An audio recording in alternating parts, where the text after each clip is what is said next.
AP deputy CM Pawan Kalyan ఉమ్మడి విశాఖ పర్యటన కొనసాగుతుంది. పొగమంచు కారణంగా ఏజెన్సీలో ప్రతికూల వాతావరణం ఏర్పడింది. అందువల్ల డిప్యూటీ సీఎం పవన్ అరకు పర్యటన రద్దు చేసుకున్నారు. అయితే ఇవాళ విశాఖ కలెక్టరేట్ కార్యాలయంలో అధికారులతో పవన్ కళ్యాణ్ భేటీ అవుతారు. జిల్లాలో చేపడుతున్న అభివృద్ధి కార్యక్రమాలపై డిప్యూటీ సీఎం ఆరా తీనున్నారు. ఈ రోజు deputy CM Pawan Kalyan schedule పై పూర్తి సమాచారం మా కరెస్పాండెంట్ దుర్గాప్రసాద్ అందిస్తారు. చెప్పండి దుర్గాప్రసాద్, ఉమ్మడి విశాఖ జిల్లాలో డిప్యూటీ సీఎం పవన్ కళ్యాణ్ పర్యటన కొనసాగుతున్న నేపథ్యంలో అరకు పర్యటన ఎందుకు రద్దు చేయాల్సి వచ్చింది?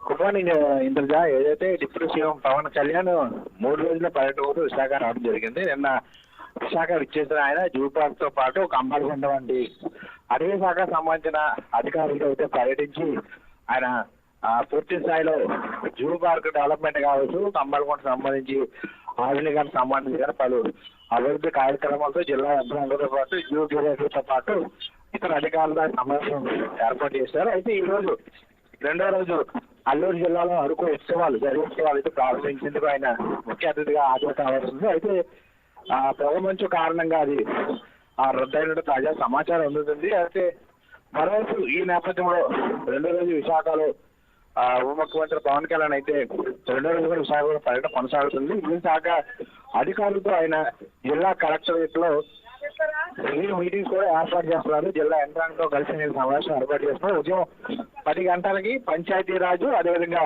రూరల్ వాటర్ డెవలప్మెంట్ అధికారులు కూడా ఆయన ఒక సమీక్ష సమావేశం ఏర్పాటు చేశారు. మధ్యాహ్నం 2 గంటలకి పొల్యూషన్ కంట్రోల్ బోర్డు అధికారులు కూడా సమీక్ష సమావేశం ఏర్పాటు చేశారు.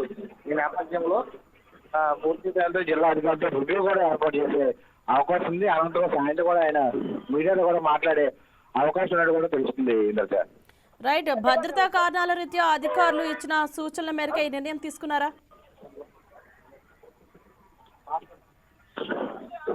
భద్రతా కారణాల దృష్ట్యా ప్రస్తుతానికి పొగమంచు ఎక్కువ ఉన్న కారణంతోనే హెలికాప్టర్ సంబంధించి ఆయన పొగమంచు కారణంతో పూర్తి స్థాయిలో ప్రయాణం ఇబ్బందికరమైన పారే అవకాశం ఉన్న నేపథ్యంలో ప్రస్తుతానికి అయితే అరకు ట్రిప్ క్యాన్సిల్ చేయడం జరిగింది. మరోవైపు జిల్లా అధికారులు ఇతర అధికారులతో సంబంధించి కలెక్టరేట్ లో రివ్యూ మీటింగ్ ఉన్న కారణంగా ఇప్పటికే పూర్తి స్థాయిలో పోలీసు బందోబస్తు కూడా ఏర్పాటు చేశారు. ప్రధాన ఏరియా అన్నిటి కూడా ఎక్కడ కూడా కాన్వాయ్కి ఇబ్బంది రానికుండా కాన్వాయ్ దారిలో కూడా ప్రజలు ఎవరైనా ఒకవేళ కాన్వాయ్ ఆపి ఏదైనా వినతిపత్రం ఇస్తారేమో అనే ఉద్దేశంతో పూర్తి స్థాయిలో ఎక్కడికెక్కడ పోలీసులు కూడా ఏర్పాటు చేసి అటువంటి ఏమైనా ఫిర్యాదులు వస్తే డైరెక్ట్ గా నేరుగా కలెక్టరేట్ లోనే ఒక ఛాంబర్ ప్రత్యేకంగా ఏర్పాటు చేయడం కూడా జరిగింది. అక్కడే డైరెక్ట్ గా నేరుగా ప్రజల నుంచి వినతి పత్రాలు తీసుకుని త్వరితగిన సమస్యల పరిష్కార దిశగా కూడా అడుగులు వచ్చేందుకు అయితే డిప్యూటీ సీఎం పవన్ కళ్యాణ్ అయితే కృషి చేస్తున్న అంశాన్ని మనం చూడొచ్చు.